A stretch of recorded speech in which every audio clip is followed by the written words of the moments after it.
5, 4, 3, 2, 1.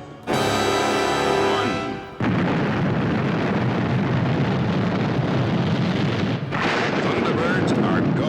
As signaled by the series' iconic countdown, which begins each episode, Thunderbirds thrusts viewers into a world of dangerous heroics, where mankind's technological advancements regularly spiral out of control, with international rescue proving to be the only outfit capable of saving those in peril. Each and every machine, which makes up the International Rescue Organization, is designed and equipped to deal with a far-reaching variety of disaster scenarios.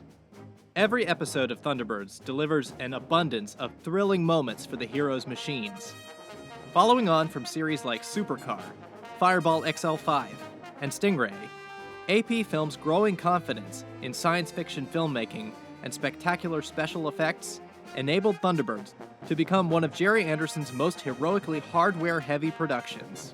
Today, we're counting down a defining moment for each of the Thunderbirds' machines. That's impossible, Fireflash. I get the picture and I like it. Now here's what we do. 5. Thunderbird 5 guides the Fireflash, Operation Crash Dive. It can be tricky pinning down a celebratory moment for one of International Rescue's lesser-seen vehicles, especially one that's locked up in Earth orbit. There may be several episodes in Thunderbird's canon which unintentionally sidestep any use for the satellite. Oh dear, how tiresome. Yet, Thunderbird 5 plays a crucial role in International Rescue's assistance of the Fireflash airliners in Operation Crash Dive.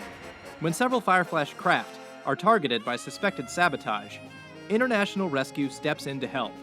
I want you to monitor all transmissions on the Fireflash tests. Right, Father.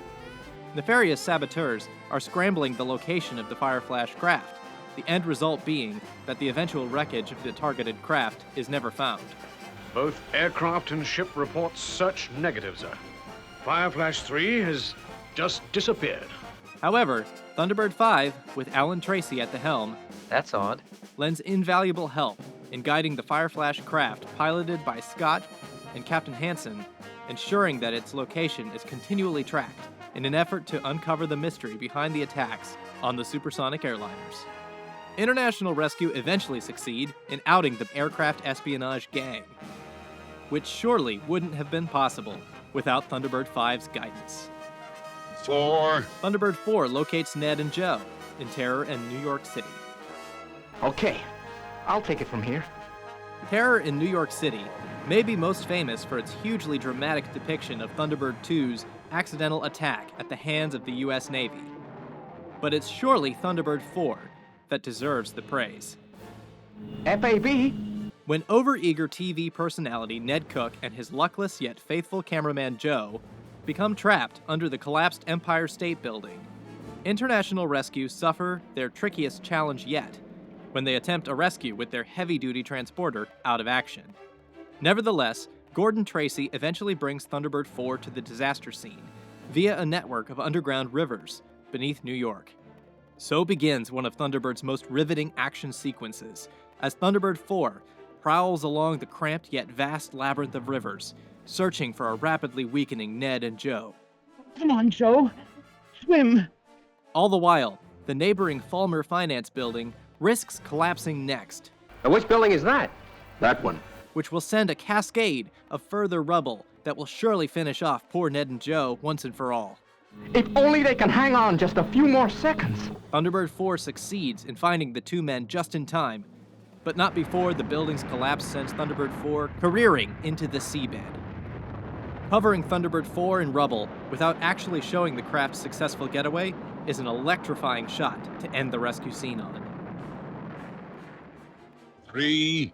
Thunderbird 3 pulls the Sun probe to safety. Right, we're ready. You know what to do? Yes, Father. Thunderbird 3's debut in the series remains one of its strongest outings, and a testament to Thunderbird's effectiveness in its 50-minute format.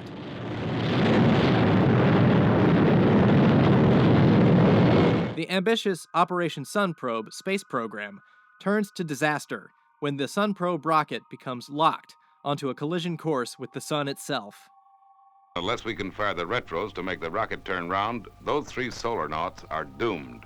a unique two-pronged rescue swings into action, with Thunderbird 3 blasting off to catch up with the Sun probe, whilst Thunderbird 2 travels north, the plan being that both craft will launch powerful radio beams from strategic positions to reactivate and fire the Sun probe's failed retros. It's still short. Ultimately, the Thunderbird 3 team of Scott, Alan, and Tintin prove successful, traveling as close as they dare to align within range of Sun probe. It's a triumphant payoff of riveting tension for Thunderbird 3's debut when the Sun probe pulls out of the Sun's orbit. Asher, Cam, we're leaving the Sun. We're gonna live.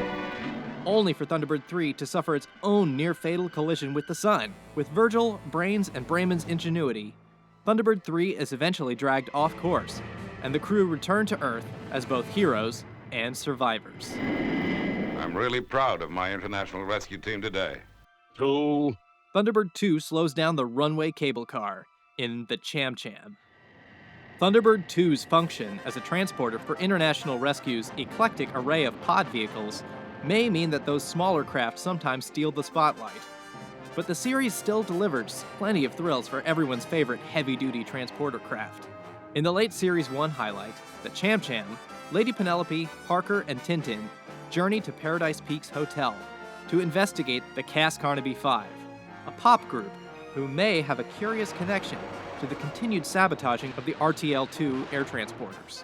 Our heroes find far more danger than they'd bargained for, with the Cass Carnaby 5's manager, Mr. Olson, proving to be the villain of the hour. Attempting to make a getaway in the hotel's cable car, Olson damages the cable car's wiring, sending the trio hurtling to their doom. With some expert help from Parker, Thunderbird 2 arrives on the scene, without a moment to spare, and manages to bring the cable car to a halt, averting certain disaster. But not before Parker has his infamous Mary Poppins moment. 1. Thunderbird 1 prevents a rockfall. Thunderbirds 1 and 2 pull off one of their most daring rescues ever when coming to the aid of Eddie Hausman, co-owner of the Gray and Hausman Construction Company. He also happens to be a former flame of Tintin's. Eddie Hausman. The company's efforts to blast a new road through a mountain range in Southeast Asia are hampered by torrential weather. But that doesn't stop the headstrong Eddie from taking a truck full of explosives into the range to detonate. Both Eddie and the explosive-filled truck become trapped on a mountain ledge thanks to the weather, necessitating Thunderbirds 1 and 2's help, whilst exposing the whole organization to a security risk. Hey, Father, he knows us. The horrendous weather and treacherous mountain terrain make for a deadly backdrop of dangerous rescuing, with Thunderbird 1 unable to wait for Thunderbird 2's arrival, and Scott having to perform some of the heroic feats himself. Thunderbird 1, the rescue area. The quick-witted, level-headed Scott manages to stop a rockfall from collapsing on top of the perilously perched Eddie by firing a range of steel spears from Thunderbird 1 into the rock face, catching the falling boulders just in time. It's a brilliantly filmed sequence that breaks free from the commonly seen stock footage of the Thunderbird machines in flight, and utilizes dynamic angles to capture the danger of the situation. Wow! Did you see what I saw? A thrilling moment which emphasizes the rapid response functionality of Thunderbird 1. It's proved to be quite a perilous mission picking our favorite moments of each Thunderbird craft from the classic series. Did you agree with our selection? Do you have any favorite moments not included on this list? Let us know in the comments below. Thanks for watching, be sure to subscribe, and we'll see you next time. FAB!